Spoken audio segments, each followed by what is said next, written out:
I woke up to light cutting through the dark at exactly 2:17 a.m. For a second I didn't understand it. Then I saw Claire's phone glowing in her hand, the screen angled slightly away from me. She froze. I blinked. You okay? She turned too fast. Yeah, sorry.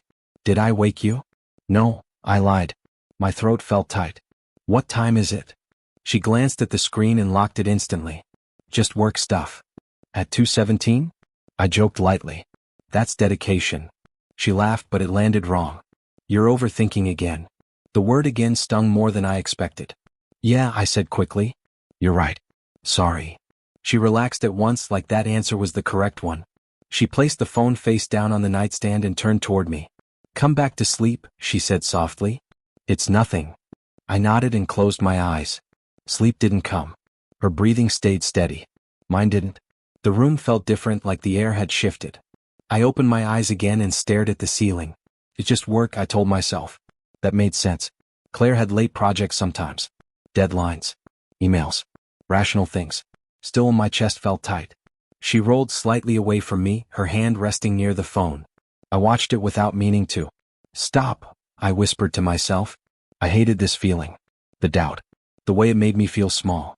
Claire stirred. You're awake, she murmured. Yeah, I said. Just thinking. About what? I hesitated. Nothing important. She turned back toward me. You're doing that thing again. What thing? Questioning nothing, she said. You always do this late at night. I'm not questioning, I said quickly. I was just overthinking, she finished. I swallowed. Right. Sorry. She sighed and reached for my hand. You don't trust yourself enough. I trust you, I said. She smiled faintly. Good. Because you don't need to worry. I nodded, even though the knot in my chest didn't loosen. She kissed my shoulder and settled back down. Good night. Good night, I replied. Her phone stayed face down. That bothered me more than the message. Minutes passed. Maybe longer. I stopped counting. I replayed the moment over and over. The way her body stiffened. The speed of her movements. The way she shut the screen so quickly. You're imagining things, I told myself. That was easier than asking questions. I'd learned that asking questions led to apologies. Not answers. Claire shifted again, mumbling something in her sleep. I stayed still.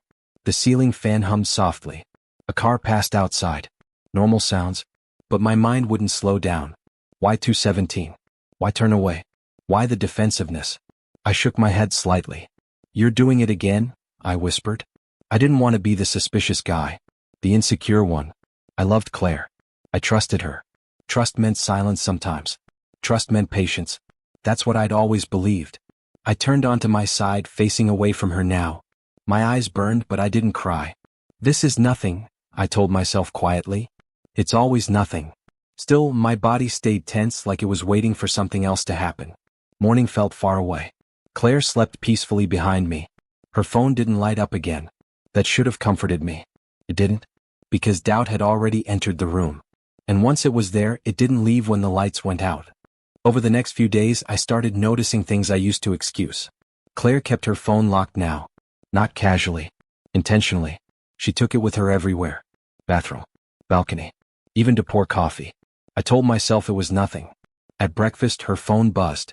She smiled at the screen, then caught herself and turned it face down. Good news? I asked lightly. Just work, she said. You've been getting a lot of work messages lately. She looked up. Are you tracking my notifications now? No, I said quickly. I was just talking. She sighed. You're anxious again. The word hit harder than it should have. I'm not anxious, I said. I'm just noticing. She stood and picked up her mug. That's the same thing with you. Later that day, she stepped into the hallway to take a call. I could hear her voice through the door. Soft. Careful. When she came back, I asked, Everything okay? Yeah, she said. Why? No reason. She narrowed her eyes. You keep doing that. Doing what? Asking questions you already decided the answers to.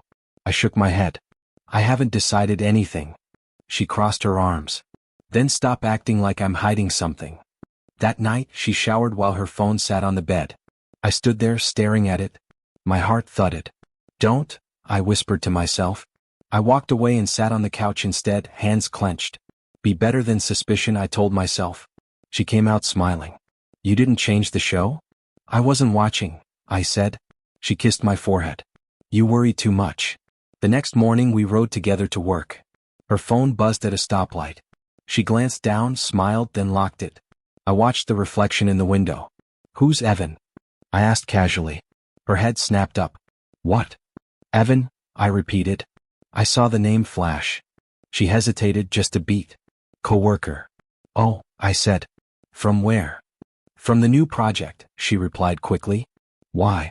No reason, I said. Just curious. She scoffed. You don't need to investigate my contacts. I wasn't investigating, I said. I asked one question. She shook her head. You're imagining problems again. That night, she laughed at something on her phone. What's funny? I asked. Nothing, she said. Just a meme. Can I see? Her smile vanished. Why? I just asked. She put the phone down. You don't trust me. I do, I said. I just don't understand the secrecy. There is no secrecy, she snapped. There's your insecurity. The word stuck in my chest. I didn't answer. She softened immediately. I didn't mean it like that. It sounded like you did. She reached for my hand. You always doubt yourself. Not me. That was true. And she knew it. Later, while brushing my teeth, her phone lit up on the counter. A name flashed. I didn't recognize it. By the time I turned, the screen was dark again. Who was that? I asked from the doorway. She didn't look up. Just Evan. You seem close, I said carefully. She laughed. You're being ridiculous. Maybe I was. But something had changed. I wasn't trusted with the truth anymore. And that realization hurt more than the silence. Because love doesn't disappear all at once. It pulls away quietly. And leaves you questioning yourself instead. It happened by accident, which somehow made it worse. Another late night. Another soft glow in the dark. Claire had fallen asleep before me, her back turned, her breathing slow. Her phone rested near the edge of the bed. I wasn't looking for it. I really wasn't. Then it lit up. I froze. A message preview flashed across the screen. Just a second. Long enough. The name wasn't Evan. My stomach dropped. I leaned closer without touching anything, my heart hammering like it knew something my mind didn't want to accept. The words weren't professional. They weren't casual. They were familiar. Miss you. Wish you were here. I felt sick. No, I whispered. No. My hands started shaking. I picked up the phone carefully like it might explode. I didn't scroll. I didn't dig. I just looked. The name at the top stared back at me. Ryan. I swallowed hard. Who the hell is Ryan? I breathed. The messages weren't coded. They weren't vague. They were warm. Intimate. The kind of language you don't accidentally send. I didn't read everything. I couldn't. My chest felt tight like I'd run out of air. I set the phone back exactly where it had been, the same angle, the same place. I lay back down and stared at the ceiling. My heart wouldn't slow. Claire shifted beside me and murmured something in her sleep. I flinched. Stop, I told myself quietly. You're jumping to conclusions. But my body didn't believe that lie. Morning came too fast. Claire stretched and smiled at me. Morning. Morning, I said. She leaned in and kissed me like always. Soft. Familiar. You okay? She asked. You seem tired. Didn't sleep great, I said. Same, she replied easily. Big day. She got dressed, humming, moving through the apartment like nothing had changed. Like my world hadn't cracked open at 2 a.m. At the door, she kissed me again. I love you. I love you, I said back. The words felt heavy. After she left, I sat on the couch and stared at the blank wall. This isn't real, I told myself. It can't be. I went through the day like a ghost. I answered emails. I nodded in meetings. I smiled when required. Inside, I was unraveling. That evening, Claire came home late. Sorry, she said, dropping her bag. Things ran long. It's fine, I replied. She smiled at me. You're quiet. Just tired. She nodded, satisfied with that answer. After dinner, she went to shower. Her phone stayed with her. That was new. I sat on the bed, hands folded, staring at nothing. The bathroom door clicked shut. A few minutes later, I heard her voice. Oh, soft, careful. Not the voice she used with me. I couldn't hear the words clearly, but I didn't need to.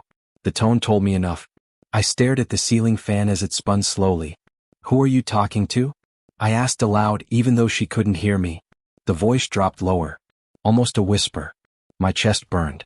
I didn't knock. I didn't interrupt. I just sat there listening to the sound of water and secrets. When she came out, she smiled like nothing was wrong. "All good?" she asked.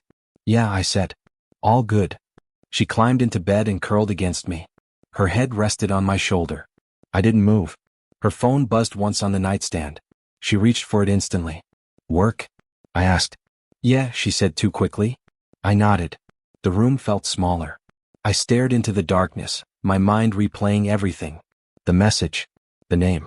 The whispering. This is how it happens, I realized. Not with yelling. Not with obvious mistakes. But with calm tones. With careful lies. With someone slowly stepping out of your life while standing right beside you. Claire kissed my shoulder. "You're thinking again." "Yeah," I said softly. "I am." She smiled and drifted to sleep. I stayed awake. Because now I knew something I couldn't unknow. Betrayal doesn't always announce itself. Sometimes it hides in the quiet. And waits for you to notice. Sleep stopped being an option. I lay awake every night, staring at the ceiling, replaying messages I hadn't even fully read. Trust felt foolish now, like something I'd handed over without checking if it would be protected. One evening, Claire rushed out to grab groceries. "I'll be quick," she said, already halfway out the door. "Okay," I replied. Her tablet sat on the coffee table, screen still glowing. Unlocked. I stood there for a long moment, my heart pounding. "This is it," I whispered. "You either know or you pretend forever." I picked it up. I scrolled. The messages didn't start recently. They stretched back months. Inside jokes. Late-night check-ins. Complaints about stress. About me. "He doesn't really see me. I feel more like myself when I talk to you. We'll figure something out soon." My chest went numb. "This isn't flirting," I said quietly. "This is a life." Plans followed. Times. Places. None of them included me. I set the tablet down slowly like it was fragile. When Claire came home, she smiled. "Miss me?" "Sit down," I said. Her smile faded. "What's wrong?" I held up the tablet. "This." She froze. "How long?" I asked. She rubbed her arms. "It's not what you think." "I've read it," I replied calmly. "It's exactly what I think." She swallowed. "It wasn't physical." "That's your defense?" I asked. "I mean, it matters," she said quickly. "I never slept with him." "You gave him everything else," I said. "The parts one thought were ours." She shook her head. "You weren't there for me." "I live here," I said. "I sleep next to you." She raised her voice. "You don't listen like you used to." I didn't match her tone. "So you found someone who would." She hesitated.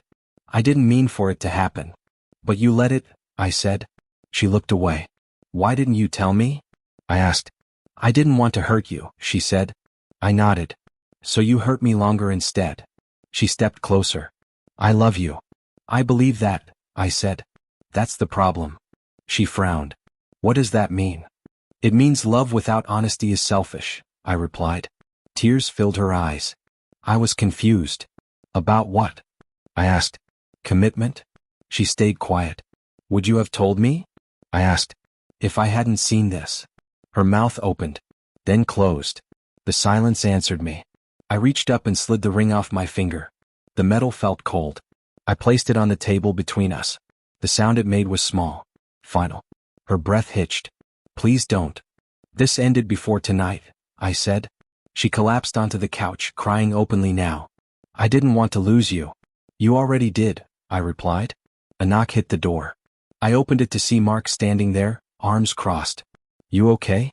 "Yes," I said. He glanced past me. "Everything clear?" "Crystal," I replied. He nodded once. "I'll wait outside." Claire looked up at me through tears. "You're so calm." "I don't have anything left to defend," I said. She whispered my name. I didn't answer. I picked up my keys and walked toward the bedroom. Behind me she sobbed. I felt nothing. Not anger. Not relief. Just empty space where trust used to live. In that silence I understood something clearly. Proof doesn't start a breakup. It ends denial. And once denial dies, love has nothing left to hide behind. The engagement ended quietly, but the noise came anyway. My phone wouldn't stop buzzing. Friends. Family. People who suddenly felt qualified to explain my own life back to me. Mark called first. "You holding up?" "I'm standing," I said. "That's not the same thing." "I know." They're already talking, he said. Some say you should forgive. Some say you were blind. I exhaled. Both sound wrong. Mark paused. You're calm. I'm done, I replied. He nodded. That's not weakness. That's clarity. Later my mother called. We heard what happened. I figured, I said. She's devastated. So am I replied. There was silence on the line. Are you sure you don't want to talk to her? I'm sure, I said. She didn't mean. I know, I interrupted gently.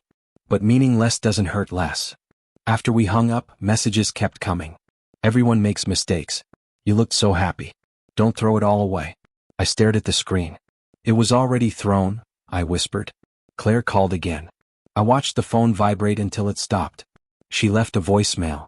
I just want to explain, her voice said softly. Please. I deleted it. Mark texted. Good. At work, I arrived early and left late. Tasks were simple. Clear. Honest. You're focused, my manager said. It's easier than thinking, I replied. During lunch, someone sat across from me. Mind if I join? She asked. I looked up. Sure. Her name was Lena. I'd seen her around but never talked much. You okay? She asked gently. I shrugged. Depends who's asking. She smiled. Someone who notices silence. That's dangerous, I said. She laughed quietly. Only if you lie in it. We ate without talking much after that. It felt comfortable. That night was harder. The apartment felt too quiet. Too empty. I sat on the couch, staring at the wall. When did it change? I asked out loud. I replayed moments. Lost. Trips. Promises. Were you already gone? I whispered. Claire called again. I didn't answer. Another voicemail. I miss you, she said. Please. I closed my eyes. Missing isn't the same as choosing. Mark knocked later that night. You didn't answer, he said. I'm trying something new. He sat down. You okay? I feel stupid, I admitted. For not seeing it. You didn't miss signs, he said. You trusted someone. That feels worse. It shouldn't, he replied. Trust isn't a flaw. I nodded slowly. At work the next day, Lena passed my desk. You eating today? She asked. Probably, I said. Good, she replied. Skipping meals isn't strength. I smiled faintly. Noted. That night, I lay in bed staring at the ceiling again. I thought about the messages, the secrets, the months. I wasn't betrayed once, I said quietly. The truth formed slowly. I was sharing my life with someone already halfway gone. That hurt more than the screenshots, because it meant there was no moment to fix. No argument to win. She hadn't left suddenly. She'd been leaving for a long time. My phone buzzed one last time that night. Claire. I turned it off. In the dark, I whispered, I choose reality. The words didn't comfort me yet, but they steadied me. And for now that was enough. Weeks passed without drama. No explosions. No public apologies. Just quiet consequences unfolding one by one. I heard about Claire the way you hear about distant weather. Mark mentioned it over coffee. Ryan's gone. I didn't react. Gone how? He stopped responding, Mark said. No calls. No messages. Nothing. I nodded. That tracks. Friends are pulling back too, he added. People don't like being around messes they didn't cause. That makes sense, I replied. Mark studied me. You don't sound happy about it. I'm not, I said. I'm just not involved. That night, Claire texted me. I feel lost. I stared at the words for a long time. I know, I whispered. I didn't reply. The next day at work, Lena sat across from me in the break room. You eating again? She asked. Trying, I said. She smiled. Progress. We ate quietly for a bit. You seem steadier, she said. I stopped chasing answers, I replied. That helped. She nodded. You don't owe anyone closure except yourself. That landed. We started having lunch together most days. Nothing heavy. Nothing personal unless I brought it up. How was your weekend? She asked once. Cleaned, I said. Like chores? Like my life, I replied. She laughed softly. That's honest. I rebuilt my days in small ways. Same wake-up time. Same route to work. Fewer excuses. At night, I put my phone on the other side of the room. You don't get to pull me back, I said to it once. The ring stayed in the drawer. I checked it less and less. One evening, Claire messaged again. Can we talk? I read it, then locked the phone. I don't owe you access, I said aloud. Sympathy didn't mean obligation.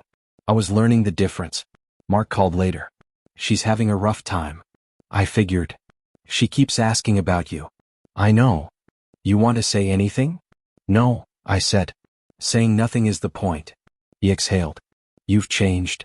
I had to, I replied. At work, Lena noticed my routines. You leave on time now, she said. I used to stay late to avoid going home, I admitted. And now I like being there. She smiled.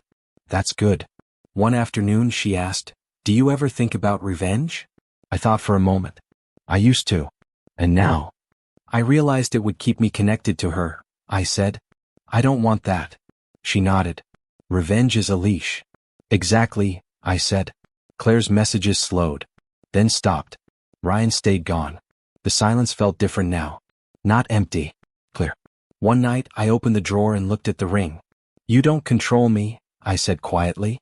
I closed the drawer without taking it out. I didn't need symbolic moments anymore. The real change was internal. Lena walked with me out of the building one evening. You're not angry anymore, she observed. I'm not numb either, I replied. I'm just here. That's balanced, she said. Feels unfamiliar, I admitted. She smiled. Unfamiliar doesn't mean wrong.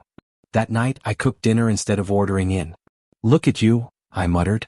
Functioning. I ate at the table instead of the couch. I slept without staring at the ceiling. The next morning my phone buzzed once. Claire. I didn't open it. I'm not inside that chaos anymore, I said. And it was true. She was finally facing the emptiness she created. I didn't celebrate it. I didn't mourn it. I just wasn't there. At lunch, Lena raised her coffee. To quiet progress. I lifted mine. To boundaries that work. She clinked her cup gently. You're doing better than you think. I smiled. I know. For the first time I meant it. I wasn't healed. I wasn't finished. But I was free enough to keep going. And that mattered more than closure ever did. Claire asked to meet after work, choosing a quiet cafe like she was afraid of being overheard. When she walked in, I almost didn't recognize her. She looked smaller. Not thinner. Just worn down. Hi, she said softly. Hi, I replied. She sat across from me, hands wrapped around an untouched cup. Thank you for coming. I wanted to hear you, I said. Once. She nodded. That's more than I deserve. I didn't respond. She took a breath. I'm sorry. I waited. No excuses, she added quickly. No explanations that make it sound better. That's new, I said. I know, she replied. I finally understand why. I leaned back. Go on. I wanted attention and safety at the same time, she said. I didn't want to choose. I nodded slowly. That was obvious. Her eyes filled. I hated feeling ordinary. So you made us unstable, I said. She flinched. I didn't think I'd lose you. You didn't protect me, I replied. You protected yourself. She looked down. That's true. Silence stretched between us. Can you forgive me? She asked quietly. Yes, I said without hesitation. Her head lifted, hope flickering. Does that mean? No, I interrupted gently. The hope faded. Why not? Because forgiveness isn't permission, I said. It's release. She swallowed. I love you. I believe that, I replied. And that's why this hurts. Her voice shook. I never meant to control you. But you did, I said. By deciding what truth I could handle. She wiped her cheeks. I thought I was protecting us. You were protecting your comfort, I said. She nodded. I see that now. We sat quietly for a moment. The ring, she said suddenly. I thought it was just a promise. It was trust, I replied. That's why it mattered. Her shoulders collapsed. I didn't realize what I was holding. You realized too late, I said. She stared at the table. You would have defended me. Yes, I said honestly. I would have. Her breathing broke. I lost a future. You let it go, I replied. She looked at me again. You're different. I had to be, I said. Do you hate me? She asked. No, I answered. But I don't belong with you anymore. She nodded slowly, like the words were sinking into a place she couldn't avoid. I won't contact you again, she said. I promise. I appreciate that, I replied. She stood, hesitating. You were the best thing in my life. I was honest, I said. That's all. She managed a small, broken smile. I hope someone chooses you fully. I already have, I said. She paused. Who? Myself, I answered. That did it. She turned away, tears falling freely now, and walked toward the door. I stayed seated until she left. I didn't feel relief. I felt closure. Outside, the evening air was cool and steady. I stepped onto the sidewalk and exhaled slowly. You don't owe anyone your future, I told myself. My phone buzzed. Lena, you okay? Yeah, I replied. I am now. She sent back a simple heart. I slipped the phone into my pocket. Claire didn't just lose a fiancé. She lost the future I would have protected. And I didn't lose love. I gained clarity. I walked home unhurried, shoulders light, steps steady. For the first time since everything fell apart, I wasn't carrying questions. I had answers. And that was enough. I sold the ring on a Tuesday afternoon, like it was just another errand. The man behind the counter examined it carefully. You sure? Yes, I said without pausing. He nodded and named a price. I didn't argue. I didn't need to win anything here. When I stepped back onto the street, my hand felt lighter. Not empty. Free. I pulled out my phone and booked a ticket. One seat. One name. No compromises. There, I said quietly. That's mine. Later that evening, Lena texted. How was your day? Productive, I replied. She answered with a smile emoji. Nothing more. No questions. No pressure. That mattered. At home, I started cleaning. Not aggressively. Not emotionally. Just honestly. I opened my phone gallery first. Hundreds of photos stared back at me. Smiles that felt real once. Trips that meant something then. You don't need proof, I said to myself. I deleted them. The phone felt quieter instantly. Next came unsent messages. Drafts filled with words I'd never said. Explanations. Defenses. Apologies I didn't know. I read one and laughed softly. Who was this for? I deleted it too. I moved to the apartment. Drawers. Closets. Corners I avoided. I found a note from Claire tucked into a book. I read it once, then tore it in half. No more carrying, I said. The trash filled slowly, calmly. My phone buzzed. Mark, you busy? Cleaning, I replied. Your place or your head? He asked. Both, I typed back. Proud of you, he sent. I sat on the floor for a moment, back against the couch. Peace didn't rush in. It settled. I checked the drawer where the ring used to be. Empty. Good, I said. That night, I slept without staring at the ceiling. The next morning, I packed lightly. Clothes I liked. Shoes I trusted. No memories attached. At work, Lena noticed. You seem calm. I stopped explaining myself, I replied. She smiled. That'll do it. We walked to the elevator together. You excited about the trip? She asked. Not excited, I said. Grounded. That's better, she replied. I nodded. Feels earned. That evening, I stood in the apartment one last time before leaving. It didn't echo anymore. I checked my phone. No messages from Claire. I didn't look for them. I know what happened, I said quietly. I don't need reminders. At the airport, I sat alone with a coffee. No nervous energy. No second guessing. Just space. Lena texted once more. Have a good trip. I will, I replied. And I meant it. I leaned back and closed my eyes. Peace didn't feel dramatic. It didn't feel loud or victorious. It felt steady. Like standing on solid ground after a long fall. I wasn't healed. I wasn't finished. But I was no longer asking for permission to move forward. I choose myself, I said softly. No one heard it. It didn't need an audience. For the first time in a long time, that felt like enough. And I smiled. 1 year later, I stood in a city that didn't know my past. Christmas lights hung above the street, glowing soft and steady. Not loud. Not demanding. I wrapped my hands around a cup of hot coffee and breathed into the cold air. Looks peaceful, a stranger beside me said. It is, I replied. He smiled and walked on. My phone stayed dark in my pocket. That used to scare me. Now it felt right. I remembered last Christmas. The glow in the dark. The number on the clock. The way my chest tightened before I even understood why. You didn't break me, I said quietly. You woke me up. My phone buzzed once. Claire. I didn't tense. I didn't rush. I read the message slowly. I hope you're doing well. I truly wish you happiness. I nodded. Thank you. I didn't reply.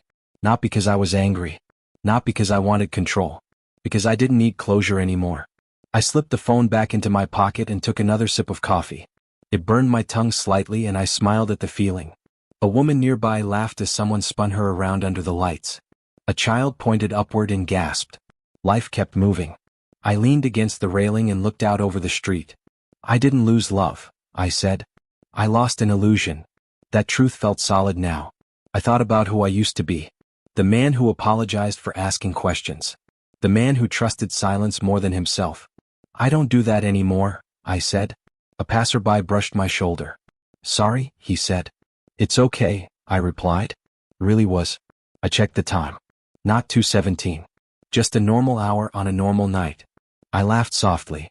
Funny how that works. I remembered the nights I stared at ceilings, searching for answers that were already there. I wasn't crazy, I said. I was ignored. That realization no longer hurt. It explained. I finished my coffee and tossed the cup away. My phone stayed quiet. Good. I didn't wait for messages anymore. I didn't scan faces for ghosts. I trusted my footing. You survived, I told myself. Not dramatically. Not heroically. Honestly. I started walking, hands in my pockets, shoulders relaxed. The lights followed me down the street, bright but gentle. I stopped once more and looked back. Thank you, I said. Not to Claire. Not to the pain. To the lesson. The lie didn't destroy me. It freed me. I gained boundaries. Clarity. Self-respect. I gained myself. Clear. Steady. Unafraid. I walked forward without rushing. No weight on my hands. No questions in my chest. Just quiet certainty. And for the first time that was enough. I didn't need to win. I didn't need to prove anything. I had survived. And this time I knew exactly who I was. The screen stayed dark. And I smiled.